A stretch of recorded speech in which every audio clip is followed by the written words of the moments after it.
Welcome to Deep Dive again, and today we're tackling a truly mythical novel, Orhan Pamuk's The Red-Haired Woman. hmm Now, this one was published back in 2016, and it's a bit different for Pamuk. It's shorter, much more focused than some of his, huge historical epics. Oh, definitely. So if you've ever felt a bit intimidated by, say, the size of his Nobel-winning stuff, this novel is, I think, the perfect entry point. It's only about 200 pages. It is, and that's so intentional. Some critics even say the language is deliberately simpler, cleaner, but that simplicity is a bit of a trick A trick. How so? because it disguises a story that is just.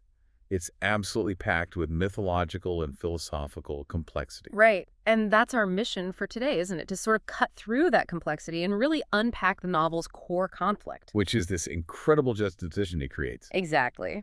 Pamuk has written a story that's basically a meditation on the two great father-son narratives of history. You've got the Western myth of Oedipus, And the Eastern myth of Rostam and Suhrab.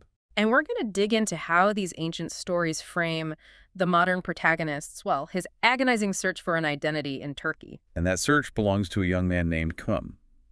When the book opens, he's a boy whose father, a political activist, has just abandoned him. He's very intellectual, dreams of being a writer, but he needs money for university. And that need, that financial pressure, forces him into a summer job digging a well. And that's the moment where mythology just stops being a story in a book. It starts bleeding right into his life. So for you listening, it's really about asking, what's the foundational story that's defining your life? So let's start there with Sem's situation. His charismatic, handsome father is just gone. His mother suggests well digging to earn some money. But this work isn't just physical, is it? Not at all. It's immediately spiritual. And that's because it introduces us to maybe the most critical figure in the first half of the book, Mahmut Usta, the master well digger. Usta meaning master, right? Yeah. An expert. Exactly. Someone with traditional authority. And this man, Mahmut Usta, he instantly becomes a surrogate father for Sem. It's a bond forged in, shared danger and dependency. The physical similarities are also really striking. The book notes that Usta is tall and slender, just like Sem's lost father. But their personalities couldn't be more different. Usta is stern, traditional. He gets angry easily. He demands total obedience from Sem. And he gives him that nickname, Little Gentleman. Yeah, and that nickname is so loaded. On the surface, it sounds kind of fatherly, but it's an insult, really. He's saying Sem is too delicate, too educated for this kind of primal work. Precisely. And yet, Sem finds comfort in it. He feels seen, Yeah.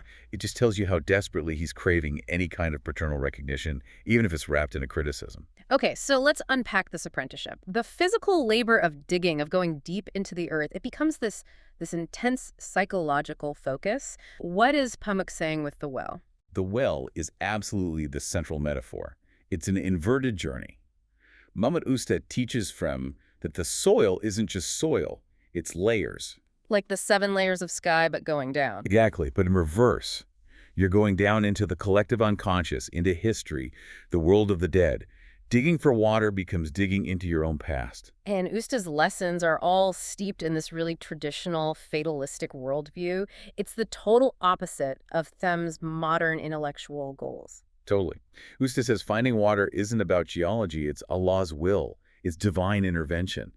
And that sets up this idea of fate that Sem, the future engineer, is going to struggle against his whole life. But there's one lesson that keeps coming up. The most crucial one. Usta tells him again and again, a careless apprentice can kill the master. He demands that Sem trust him like a son when he's down in that dark hole. The foreshadowing there is just, it's almost painful to read. It's the seed of the entire tragedy. It brings up the possibility of parricide killing the father right from the start. And that tension finally snaps when Sintemim fails to pull up the bucket. He thinks he's killed Usta and he just flees. He runs. And that act of running, fueled by this incredible guilt, is what pushes us directly to the novel's mythic crossroads. Oedipus versus Rostam. This is really where Pamuk's genius comes out, I think. He turns this very Turkish story into a global study of cultural psychology. It's not just a story anymore. It's a debate. He's asking which myth better explains our destiny, especially in a country like Turkey that is literally, between East and West. Okay, so on one side, you've got Oedipus, the Yeah. cornerstone of Western thought about rebellion and identity. Right. The Oedipus myth is all about intellectual victory. The son, Oedipus, he accidentally kills his father, marries his mother, but he also solves the Sphinx's riddle. That's a triumph of intellect, of Western individualism. The son defines himself through choice, through rebellion. He breaks free from his fate. He tries to. It's about self-determination. And then you shift east to the tragedy of Rostam and Suhrab. Which is from the Persian epic, the Shahnameh. Yeah, and that story just completely flips the script. Rostam, this great warrior, unknowingly kills his own son Suhrab in battle.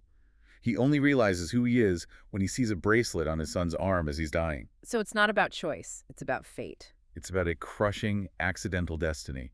It's rooted in the father just not being there, not recognizing his own child. It's devastatingly fatalistic. So the question Pamuk poses to Sim and to us is, are you on the Oedipal path, the rebellious son, or are you trapped in the Rostam-Suhrab destiny, this tragedy of inherited fate? Exactly. Oedipus represents this Western desire for freedom, the rise of the individual guilt-ridden self. Rostam Suhrab represents the power of fate, of the state, where tragedy is a profound failure of connection. And Jim's flight from the well, fearing he killed Mahmud Usta, that pushes him straight into the Oedipal archetype. Yes, the guilt-ridden son. But his deepest fear, his whole life, is that he's actually Suhrab, the abandoned, unrecognized son. It's a real catch-22 for modern identity, isn't it? If you choose to be an individual, you kill the father. If you're obedient, you risk being killed by the father. And that's why the red-haired woman, Gulshanhan, is so important at this moment. She is the living embodiment of choice. She's a traveling actress, so her identity is all about performance and selection. She's the counterpoint to fate. There's this great passage where she says her red hair, which she dyes, is a conscious choice, a selected personality. An anti-destiny statement. It is. What's God-given for others, she decides for herself. And that mirrors him's own dream of becoming a writer, of forging an identity separate from his father's politics or Usta's tradition. She's pure Oedipal choice. And that choice carries him into his adult life. He spends decades trying to run from that summer, building a life on, pure Western logic and engineering. But he never escapes. You see it right away. He becomes a very successful geological engineer. He's stable, rational. Everything his past wasn't. But look at what he names his company. He calls it Suhrab. Suhrab. It's so morbid. He names his successful modern business after the son who's tragically killed by his own father. Why? Because it reflects his inner agony, doesn't it? His own abandonment and his abandonment of Mahmud Usta. It's this constant reminder of the Eastern tragedy. It shows that even with all his Western success, his emotional core is still rooted in that feeling of being the lost son. And the Oedipal guilt is still there, even after he finds out Usta actually survived. Right. He learns that a bucket fell on Usta's shoulder, disabled him, but didn't kill him. In fact, Usta became this respected, almost saintly figure in the town. So that lessens the guilt of killing the father, but it cements the betrayal, the failure of trust. And that betrayal, the flight of the son, is what brings the Rostam myth roaring back. Decades later, Sporan gets a message, and he's forced to go back to that town, Unguran. This is the big twist. He discovers, after all this time, that he has a son, Enver, with the red-haired woman. So after decades of trying to be the self-made Western man, he finds out he's inescapably the absent Eastern father. He is Rostam. And Enver is his literal Suhrab.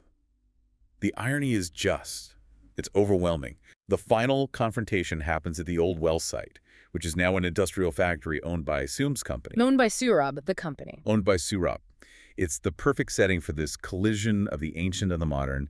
Enver confronts him under a fake name, and his accusation is just devastating. He frames it in very modern political terms. He does. He accuses some of abandoning him, and he says, the modern person is lost in the city's jungle. If you become an individual, you cannot be an obedient son. He's basically rejecting his father's entire life path as Western individualism. So when the myth finally becomes reality, which one wins? The ending is so brutal and ambiguous. It's very complicated. In a struggle with Enver, Simus is shot in the eye, a clear symbolic echo of Oedipus being blinded, and he dies before he falls into the well. And the newspaper headline is a crucial detail. Oh, it's critical. The headline says, Babazunir gesund in Verdu, which means he shot his father in the eye. So it's an explicit connection to the Oedipal myth of blinding. The son kills the father. Yes, but the motive is pure Rostam and Suhrab. It's rage over abandonment. So you have an Oedipal act driven by an Eastern tragedy, And then Pamuk delivers the final cynical blow. The lawyer. The lawyers. Yeah. They get involved, and they reduce this entire mythical, philosophical, agonizing conflict to a simple economic battle over who inherits the company. That's such a profound commentary on modern life, isn't it? That our great tragedies, our search for identity, ultimately just gets flattened into a corporate dispute. It's the ultimate irony. The spiritual search ends as a financial one. And that really synthesizes Kim's journey. He looks for his political father, he finds a traditional father in Usta, and he ends up becoming the rejected modern father Rostam killed by his own son. It really highlights this national struggle, the Western Oedipal model of individual action and guilt, which we see in Kim's career. Versus the Eastern Rostam Suhrab model, which is all about duty, fate, and tragic, often state-sanctioned violence. There's that chilling quote from the source material, "You must first hang the poet, then weep beneath the gallows." A perfect summary of that conflict. It really is. It's that authoritarian impulse to suppress the individual for the sake of the state. And the final irony is just perfect. Kim's company, Suhrab, was meant to be his legacy of individuality, but because it's named for the killed son and because of modern law, it's probably going to his actual hostile son. You can't just choose your way out of history. No, you can't. He tried to rename his destiny, but destiny itself was the inheritance he couldn't escape. It's just a brilliantly structured novel. So what does this all mean for you, listening? The novel seems to suggest that whether the son kills the father or the father kills the son, this tragic cycle of identity just keeps going. And often it gets reduced to something terribly mundane. So it raises a question for you. In your own life, are you defined by an Oedipal search for individuality or a Suhrab-like submission to an unseen inherited fate? Which story is really shaping your choices? Thank you for joining us on this deep dive into Orhan Pamuk's The Red-Haired Woman. If any of this has piqued your curiosity about identity, myth, and fate, we really encourage you to pick up the book. Subscribe for the next deep dive where we'll get into the stories behind the story.